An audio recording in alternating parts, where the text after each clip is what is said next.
여러분 각자 받으신 은사는 무엇입니까? 여러분이 지금 하나님으로부터 받은 은사가 다 있으실 텐데 그 은사가 무엇입니까? 알겠다는 분도 계시고 잘 모르겠다는 분도 계시는데 이것은 분명 알고 가십시오. 우리는요. 내가 받은 은사가 무엇인지 모르는 사람은 있어도 은사 없는 성도는 없습니다. 믿으십니까? 예. 그 이유를 설명해 드릴게요. 은사가 무엇이냐면요. 선물이라고 하는 뜻입니다. 근데 이 은사가 어디서부터 나오는 의미냐면 고대 전투에서 왕이 전쟁에서 승리한 다음에 취한 전리품을 그 모든 백성들에게 나눠주는 게 은사요 선물의 의미입니다. 그런 것처럼 저와 여러분에게 주신 은사라는 게 뭐냐면 우리 예수님께서 이제 사망 권세와 사나 권세를 이기시고 승리한 후에 하늘로 올라가시면서 그를 믿는 모든 자들에게 나눠 주신 것이 은사인 겁니다. 그렇다면 우리가 예수를 믿고 따르는 모든 성도들이라면 은사를 받지 못한 사람은 한 명도 없다는 사실입니다. 그래서 이 은사는 오늘 12장과 14장인데요. 12장 1절에 보면 이 은사를 신령한 것, 영적인 것이라고 지금 규정하고 있습니다. 그래서 여러분이 은사는 성령의 선물입니다. 성령께서 우리에게 허락하시는 선물들입니다. 그래서 12장 3절 한번 보시겠습니까? 12장 3절을 보시면 왜 우리가 은사를 안 받으면 안 되는가? 왜 예외 없이 선물을 받을 수밖에 없는가? 12장 3절을 보면 같이 한번 봉독해 볼까요? 시작! 그러므로 내가 너희에게 알리노니 하나님의 영으로 말하는 자는 누구든지 예수를 저주할 자라 하지 아니하고 또 성령으로 아니하고는 누구든지 예수를 주시라 할 수 없느니라. 아멘. 저와 여러분이 예수를 어떻게 알고 어떻게 믿고 어떻게 따르죠? 바로 성령의 도우심으로, 성령의 역사심으로 우리를 예수를 주라고 시인할 수가 있는 거예요. 예수를 구주라고 주님이라고 시인하십니까? 그렇다면 여러분 다 성령으로 생 것입니다. 그렇기 때문에 그렇다면 성령께서 그 모든 여러분의 고백 가운데 한 가지씩 은사를 주셨다라고 하는 증거입니다. 근데 여기서 다만 다른 것은 뭐냐면 4절에서 6절까지 보시면 은사는 여러 가지입니다. 은사는 다양합니다. 그런데 그 은사를 주시는 성령은 한 분입니다. 같습니다. 그래서 은사가 다양하기 때문에 직분도 5절에 보시면 여러 가지입니다. 직분도 여러 가지인데 그 직분으로 섬기는 주님도 한 분이십니다. 그렇기 때문에 그러한 여러 가지 직분 때문에 사역도 여러 가지입니다. 근데 그 사역도 여러 가지지만 그것을 누가 이루시니까? 하나님이 이루시는데 그 일을 이루시는 하나님은 또한 6절에 보면 한 분이십니다. 성령도 같고 주님도 같고 하나님도 한 분이십니다. 결국 이 말은 뭐냐면 은사를 통해서 우리를 통해 드러나는 직분과 사역은 그런 주님을 섬기는 일에 그런 드러나는 삼위일체 하나님의 사역과 일, 그것이 은사를 통해 이루시는 일들입니다. 그렇다면 삼위일체 하나님의 우리를 통해서 이루시고자 하는 일들이 뭘까요? 결국에는 저와 여러분의 구원인 겁니다. 그것이 은사의 본질입니다. 은사를 왜 주시는가? 보았던 것처럼 은사의 종류는 다양합니다. 그래서 은사의 종류대로 나오는 직분과 사역이 무엇입니까? 12장 8절하고 볼까요? 12장 8절에는 어떤 사람에게는 성령으로 말미암아 지혜의 말씀을 주시고 또 같은 성령을 따라 지식의 말씀을 주시고 같은 성령도 어떤 사람은 믿음을 주시고 어떤 사람에게는 병고침의 능력, 예언하고 영을 분별하고 방언하고 그 방언을 통역하는 통전의 은사를 주시기도 합니다. 그리고 더 나아가서 28절에 보시면 그런 때문에 교회 안에 사도를, 선지자를, 교사를, 또 능력을 행한 자를, 또 각종 방언을 많은 사람들로 이렇게 직분을 허락하세요. 근데 왜 다 목사가 아니고 다 집사가 아니고 또 다 사도가 아니게 있는가? 다 경고 치면 좋겠잖아요. 여러분 이 가운데 가장 받고 싶은 은사가 무엇입니까? 저는 예전부터 바랬던 은사, 병 고치는 은사입니다. 목사가 폼이 나잖아요. 딱 두 손 들고 손 얹고 쫙 안수하면 벽에 갑자기 팍 떨면서 일어나는 그 능력 얼마나 멋진 일입니까? 그런데 안 주시더라고요. 또 주셨으면 좋겠는데. 그래서 저를 여러분 이렇게 아프실 때나 혹은 이렇게 힘드실 때 기도한 대로 낫게 해주십시오 라고 반하는데, 나오면 제 탓인 것으로 아시고요, 안 나오면은 그냥 여러분 탓인 것으로 여기시면 될 것 같습니다. 그런데 여러분에게 주시는 그 은사가 왜 이렇게 다양할까요? 왜 저 사람에게 있는 은사를 내게 안 주시고 나에게는 왜 이 은사만 주실까요? 은사를 주시는 기준이 따로 있기 때문이에요. 여러분이 받은 은사요. 그 기준이 무엇입니까? 12장 11절 보십시오. 이 모든 일은 같은 한 성령에 행하사 성령께서 그의 뜻대로 각 사람에게 나눠주시는 겁니다. 그리고 두 번째는 18절에 보시면 그 하나님께서 원하시는 대로 각 사람에게 나눠주신 것이기 때문입니다. 에베소서의 말씀에 보면 그것을 믿음의 선물의 분량대로 주었다라고 얘기합니다. 그래서 성령의 뜻대로라고 하는 것은 성령께서 의도하신 바가 있어서 주신 거예요. 하나님께서 원하시는 대로라고 하는 것은 하나님께서 그것을 통해서 이루시고자 하는 하나님의 의지가 반영된 게 은사입니다. 그래서 각자에게 가장 어울리고 가장 감당할 수 있는 분량대로 주신 게 은사예요. 그러니까 여러분, 각자 우리에게 주신 은사가 어떠하든지 그 모든 은사는 성령께서 하나님 보시기에 가장 어울릴 만한 은사를 여러분들에게 선물로 주셨다고 믿으시면 된 겁니다. 그러니까 여러분, 각자의 은사를 귀히 여길 수도 있어야 합니다. 그러려면 내가 받은 은사가 무엇인지도 아셔야 되겠죠. 단 그 은사를 비교하거나 경쟁하시면은 성령의 뜻대로 주신 거잖아요. 하나님께서 원하시는 대로 주신 거잖아요. 그거 싶어 싫습니다 이런 건 하나님의 뜻을 거스르는 것밖에는 되지 않습니다. 그게 저를 만족하면서 살려고 합니다. 그냥 믿음만이라도 주십시오. 그런데 이런 은사를 목적을 왜 주셨냐면 27절에 보면 이 은사를 통해서 궁극적으로 이루시고자 하는 주의 뜻이 있기 때문입니다. 27절에 보면 너희는 그리스도의 몸이요 지체의 각 부분이요. 저와 여러분에게 그 다양한 같지 않고 다른 은사를 풍성하게 주신 것은 딱 한 가지, 그리스도의 몸을 온전히 이루기 위해서 주신 겁니다. 그래서 우리의 은사를 통해서 뭘 우리가 힘을 써야 되냐면 25절로 위로 올라가시겠습니까? 그런 그리스도의 몸, 하나님의 몸을 이루기 위해서 25절에 보면 그 몸 가운데서 분쟁이 없고 오히려 서로 여러 지체를 서로를 같이 돌보는 일에 힘써야 하게 되는 겁니다. 여러분, 손가락이 아파도 몸 전체가 아프고 머리가 조금만 띵해도 온몸이 아픕니다. 그런 원리인 거예요. 하나님께서 그리스도의 몸을 우리로 온전히 이루기 위해서 각양각색의 그 은사를 주셨던 것은 다 같으라고, 다 획일화되라고, 다 똑같으라고 주신 게 아니라 그렇게 다양한 한 몸을 풍성하게 이루어 세워가라고 주신 것입니다. 그러니까 우리 가운데 한쪽이 아파도 교회 전체가 아픈 거다. 그래서 성경에서 주시는 이 은사는 뭐냐면 서로 분쟁 없이 서로 몸끼리 다투면 본인만 손해인 겁니다. 악순 내 한쪽을 서로 돌보고 싸매야 그 몸이 오히려 온전해지는 거죠.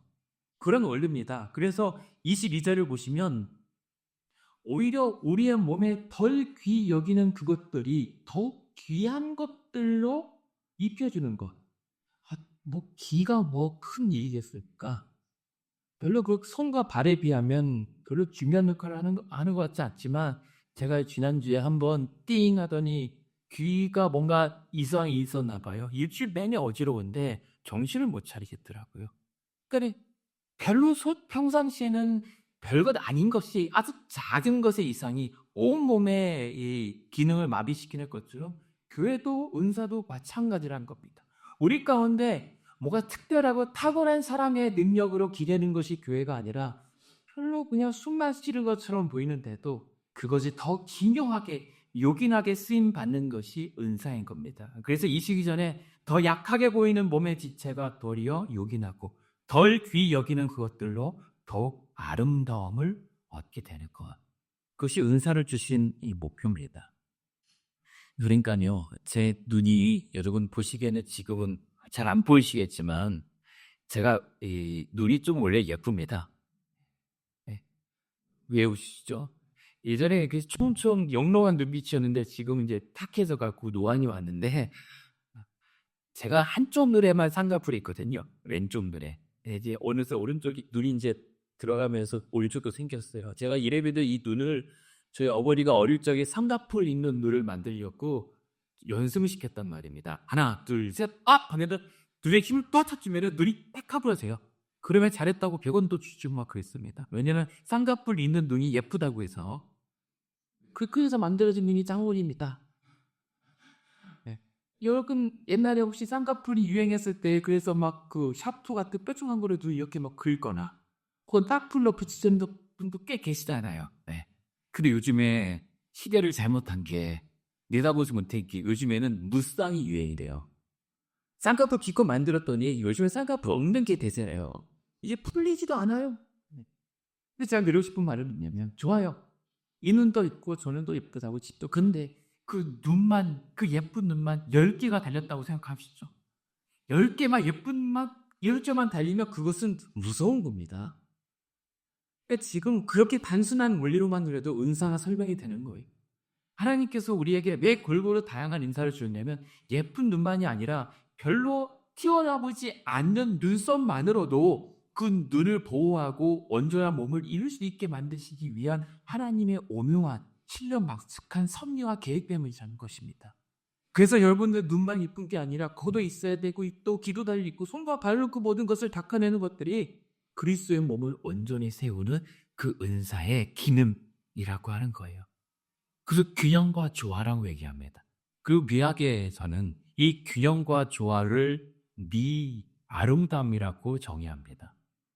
그러니까 교회가 아름다워지려면 그러한 모든 성도들의 각양각색의 은사가 균형을 맞추고 조화를 이룰 때 교회가 아름답다 할 수가 있는 것. 그래서 이러한 교회의 은사를 주신 목표가 그것인데 안타깝게도요. 이 고린도 교회는 은사가 너무 풍성했는데도 그 풍성한 은혜에도 불구하고 성도들이 영적 교만으로 말미암아 갈등과 분쟁을 빚고 있는 겁니다. 이른바 은사 팩토리 벌였던 거죠. 그러니까 하나님의 그 받은 은사 가지고 너는 방언하냐 나는 통변한다 이런 은사 가지고 어이섭게 갈등을 빚었던 것이 교회의 안타까운 사정이었어요. 여러분 하나님 은혜 가지고 싸우지 마십시오. 하나님의 은사 가지고 서로 경쟁하지 마십시오. 그것을 조화롭게 하는 거죠. 대표적 사례가 뭐냐면 방언입니다. 고린도 교회에 어떤 일이 있었냐면 이 일구 여인들이 이따금 예배 가운데 무분별하게 일어나서 방언으로 이제 말하기 시작했던 일들이 일어난 겁니다. 그것이 14장에 있네요. 14장에 보시면 34절입니다. 14장 34절에 여자는 교회에서 잠잠하라. 제발야 34절 말씀입니다. 깜짝 놀라시는데 왜 잠잠하라고 그러냐면 그들에게는 말하는 것을 허락함이 없나니 율법에 이른 것 같이 오직 복종할 것이요 무엇을 배우려거든 집에서 남편에게 부를지니 여자가 교회에서 말하는 것은 부끄러울 것이다. 이거는요 그래서 여자 성도님들이 교회에서 잠잠하라는 게 아닙니다. 그런 맥락이 아니라 예배 중에 지금 고린도 교회가 문제가 일어났잖아요. 여러 가지 소송전, 여러 가지 세상의 물들이 교회로 들어와서 분열을 다투고 있잖아요. 그런데 이 문제를 근원적으로 해결할 수 있는 것은 예배 공동체 회복이다. 성찬 공동체 회복이다. 그리고 이가 은사 공동체 회복이다라고 하는 것을 말하고 싶은 거예요. 그러니까 교회 무조건 예배 회복에 달려있다는 것을 강조한 겁니다. 그런데 예배 도중에 여인들이 그 하나님의 큰 은혜를 받고 방언으로 이제 터지기 시작한 겁니다. 주치할 수도 없는 하나님의 은혜가 밀려오는 것을 그런데 예배 도중에 벌떡 일어나서 방언으로 막 말하고 있게 되는 거예요. 그 은혜는 좋은데 그러나 그 예배의 그 모든 질서가 어지럽혀지는 이 상황을 두고 여자들이요 부디 예배 동안에는 잠잠해 답라는 말을 권면하는 겁니다. 여러분 그 은사에 대한 다양한 신학적 견해가 있습니다. 은사가 지금도 있든가 방언은 중지되었는가 이런 어떤 다양한 견해가 있지만 그러나 그걸 다 차치하고 오늘 성경의 본문에서만 이 포급해서 본다면 14장 5절에 보십시오. 14장 5절. 그러나 이런 고린도교의 상황에서 맥락에서만큼은 바울이 뭐라고 얘기하냐면 14장 5절에 나는 너희가 다 방언하기를 원합니다. 하지만 특히 예언하기를 더 사모했으면 좋겠다라고 얘기합니다.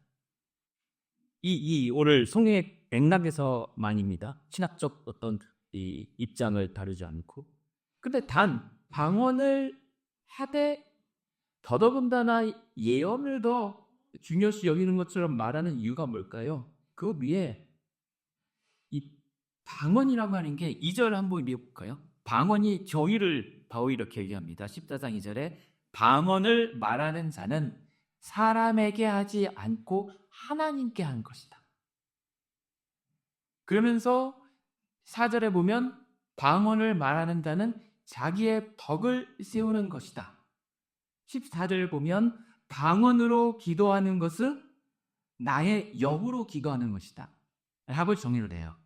그러니까 방언이라고 하는 게 뭐냐면 사람에게 하는 것이 아니라 하나님께 영으로 기도하며 자신의 법, 자신의 경건과 믿음을 세우기 위하여 구하는 것이 방언인 겁니다. 그러니까 개인 기도 하실 때에 흔히 말하는 우리가 말하는 그 방언이 여기서 정의가 되는 거죠. 근데 예언은 조금 달라요. 예언은 다시 보실까요? 예언은 3절 보시죠. 방언은 하나님께 했다면 예언은 사람에게 말을 하는 것이고 4절을 보면은 예언은 교회의 덕을 세우는 것입니다. 예언은 각자 자신의 덕이 아니라 교회의 덕을 위하여 사람에게 말하는 의사인 겁니다. 그 차이가 있어요. 그래서 다 바울이 방언하기를 원하지만 하나님께 긴밀한 영적 교제와 친밀감을 누리기를 원하지만 그러나 가급적 예배 중에는 예언하기에 힘쓰라라고 얘기한 겁니다. 왜냐하면 방언을 이렇게 우리가 예배 가운데 한다고 치죠. 9절 보시겠습니다. 근데 방언은 영으로 하나님께 하나님만 들을 수 있는 언어라고 한다면 그렇게 알아듣지 못하는 말을 하면 마치 그것은 호공에다 말하는 것과 같고 10절을 보면 그것은 뜻없는 소리와 같다. 예배 중에. 게다가 더 큰 이유는 뭐냐면 13절에 보면 특히 방언을 말하는 자는 그 방언을 통역하는 자가 있기를 힘쓰라라고 하는 것. 왜냐하면요.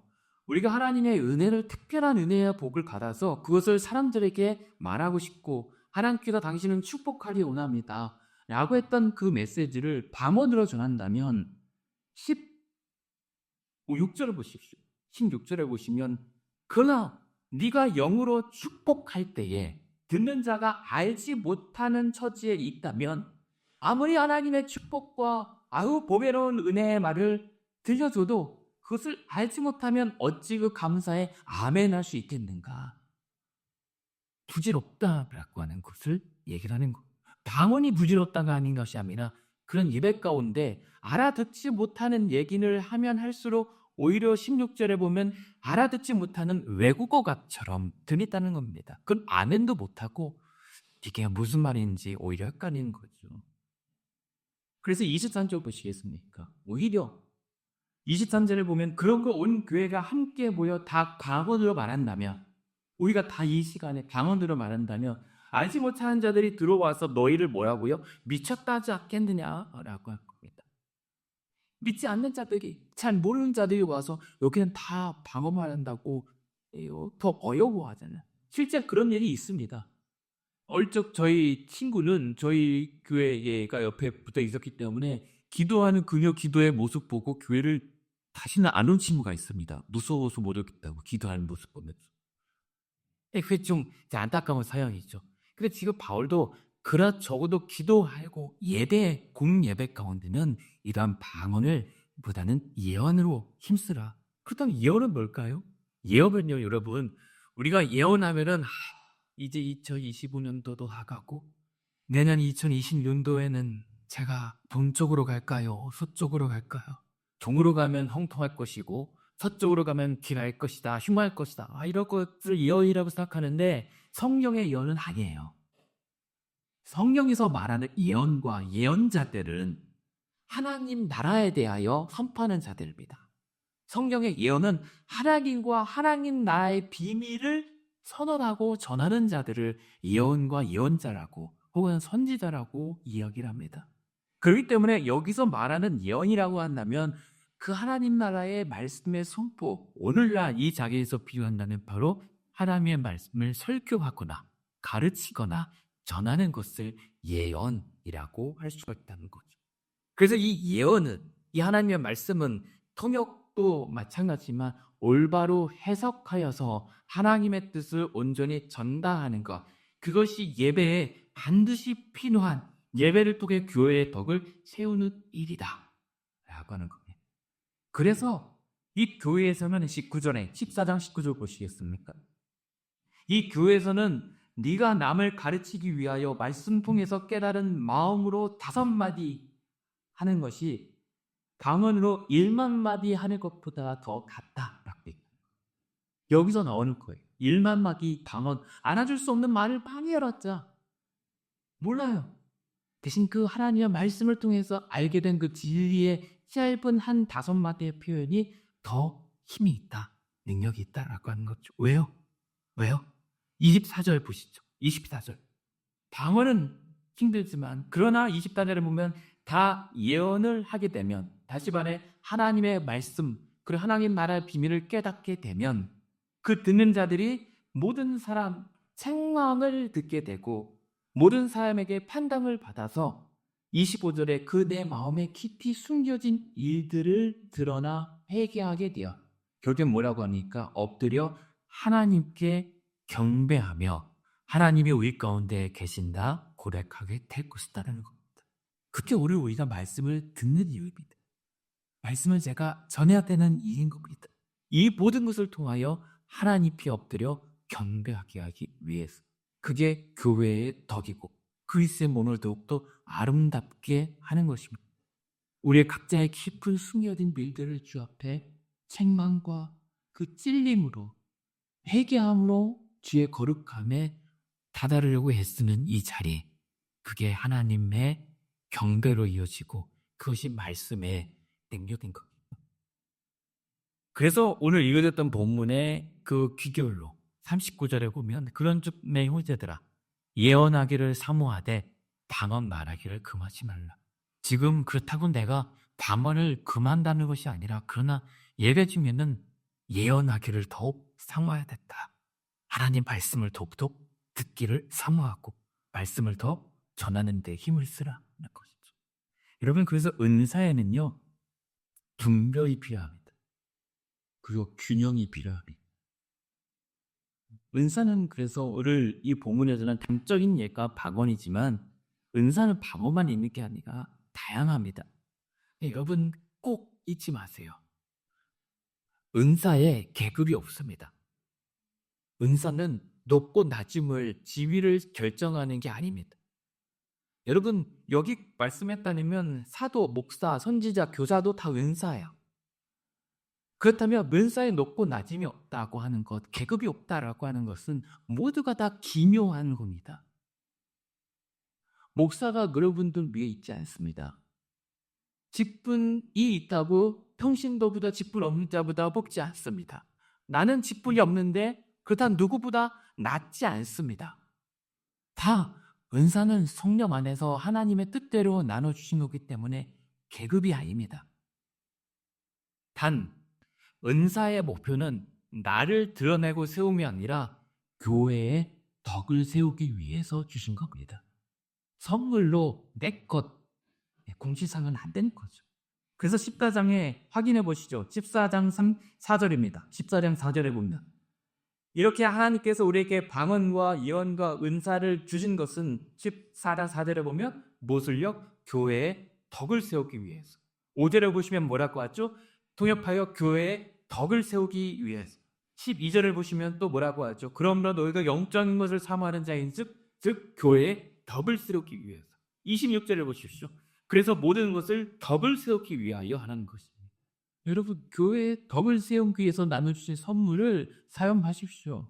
그런데 교회의 덕이란 게 뭡니까? 결국에 처음에 말씀드렸던 것처럼 그 그리스도의 몸을 온전하고 아름답게 세우는 게 덕입니다. 네. 그래서 여러분, 우리가 받을 은사를 올바로 사용한다면 필연적인 결과가 있습니다. 여러분, 우리의 받은 모든 여러분들의 은사가 다 종합되어질 때 드러나는 것은 은사는 혼란과 갈등이 있을 수 없습니다. 오히려 그 받은 은사를 우리가 올바로 사용하고 조화롭게 하고 있다면 그 일에는 반드시 질서와 합격이 일어나게 되어 있습니다. 만약에 아니라면요, 그것은 은사를 남용한 것이거나 혹은 은사를 서로 경쟁한다거나 아니면 성령이 아니라 다른 영의 미혹을 받았을 수도 있습니다. 왜 그렇죠? 왜 그렇죠? 이 은사를 주관하시고 이루시는 분이 누구십니까? 하나님이십니다. 근데 그 하나님이 어떤 분이십니까?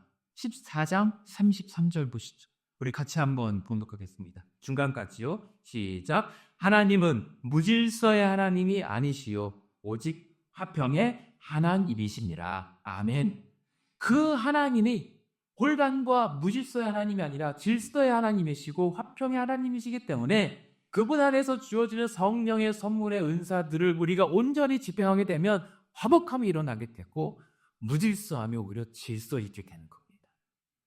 아무리 어려 보여도 아무리 탁월해 보여도 그 은사가 만약 그리스도의 몸을 찢는 길을 빚는다면 그것은 성령을 근심하게 하는 사단의 일일 수 있다는 사실을 우리는 명심해야 합니다. 그래서요, 어느덧 12월입니다.